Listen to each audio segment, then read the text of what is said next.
আল্লাহকে ভালোবেসে বিশ্বের অনেক মুসল্লি নবীর দেশে যেতে চান, কিন্তু টাকার অভাবে সেই আশা আর পূরণ হয় না। হজ করার স্বপ্ন স্বপ্নই থেকে যায়। তবে এবার সেসব মানুষদের স্বপ্ন সত্যি হচ্ছে।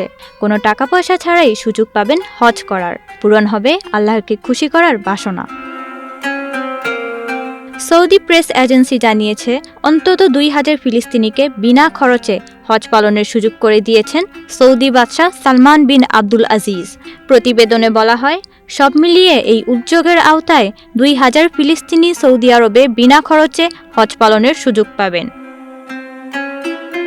বাদশাহ সালমানের নির্দেশে বলা হয়েছে, গাজা উপত্যকায় বহু মানুষ মারা গেছে।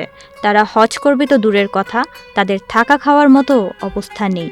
তাই রিয়াদ চায় তারাও সুন্দরভাবে হজে আসুক।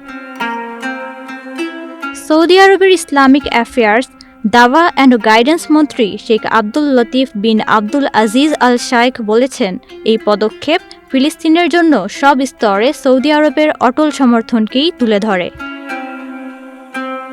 তিনি আরও বলেছেন, এই ব্যতিক্রমী উদ্যোগে গাজার ফিলিস্তিনি জনগণের কষ্ট দুর্দশা কিছুটা হলেও কমবে। অবশ্য সৌদি সরকারের এমন মানবিক দৃষ্টিভঙ্গি নতুন কিছু নয়। সৌদি আরবের প্রতিষ্ঠাকালীন বাদশাহ আব্দুল আজিজের যুগ থেকে দেশটি ফিলিস্তিনি জনগণের পাশে দাঁড়িয়েছে। তবে সমালোচনা আছে বাদশাহ সালমান পুত্র যুবরাজ মোহাম্মদের আচরণ নিয়ে, অবস্থান নিয়ে। নওরিন নাওয়ার, প্রবাস খবর।